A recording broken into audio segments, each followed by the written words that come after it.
खतरा है इस एनआरसी को लेकर, सीए को लेकर क्या खतरा है? फर्स्ट ऑफ ऑल एनआरसी को लेकर के हमें ये खतरा है कि इसमें जो उन्होंने क्वेश्चंस इम्प्लीमेंट करे हैं, जो उन्होंने डॉक्यूमेंट्स मांगे हैं, उससे हमें खतरा है। इतने पुराने कागज़ गरीब लोगों के पास नहीं होते और हमारी बाउंड्रीज़ के पास, जंगलों के पास जो हमारे आदिवासी रहते हैं उनके पास भी कोई कागज़ नहीं होता। उनके पास तो कोई कागज़ सिस्टम ही नहीं है, वो पढ़े लिखे ही नहीं है। और एक बात बताइए, इतना गरीब तबका क्या पूरी दुनिया एनआरसी में लग जाएगी? पूरी दुनिया एनआरसी के कागज़ दिखाने में लग जाएगी?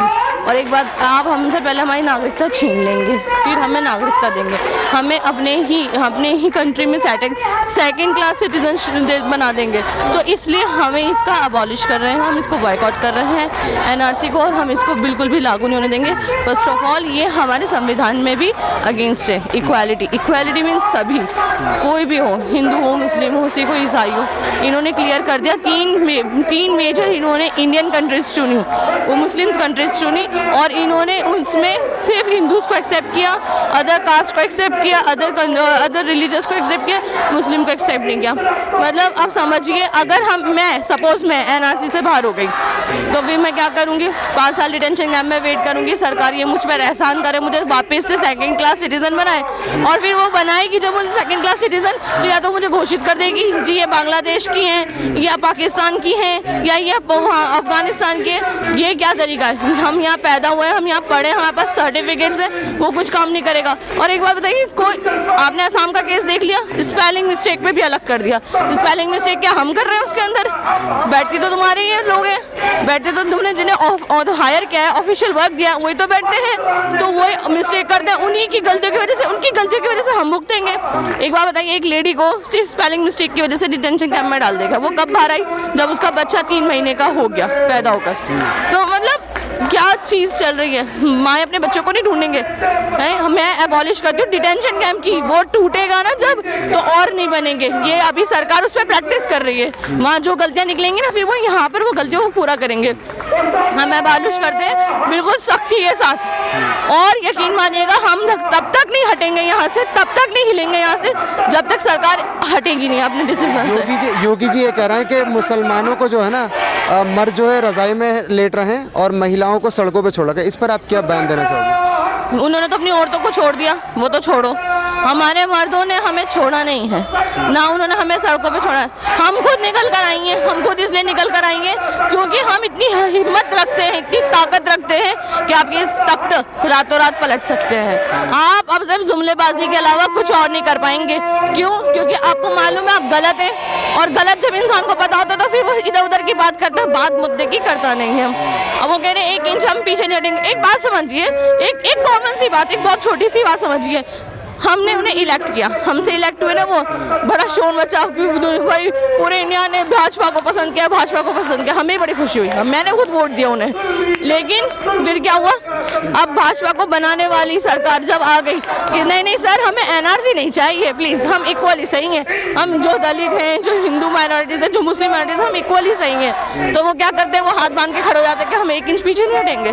सिर्फ कुछ घुसपैठियों की वजह से तुमने हमारी पूरी इंडिया की वाट लगा दी, पूरी इंडिया के पीछे लग गए आप कि पूरी इंडिया में एनआरसी आके रहेगी। एक बात बताइए, वो छोटे छोटे बच्चे जो ये होमलेस हैं, इनके माँ बाप भीख मांग के खाते हैं, ये कहाँ से कागज लाएंगे? इनको कहाँ डालेंगे आप?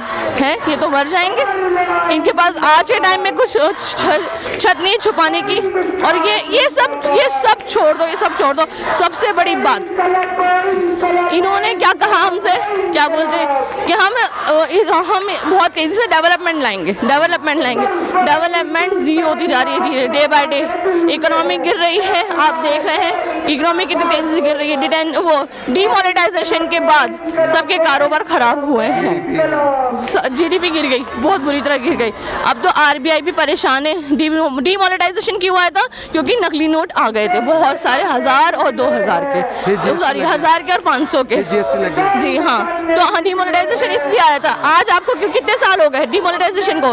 3 साल हुए ना। 61% नकली नोट है 2000 के, उसका क्या जवाब देंगे आप? RBI का खुद का दिमाग हिल गया कि भाई ये इतने सारे नकली नोट कहाँ से आ गए?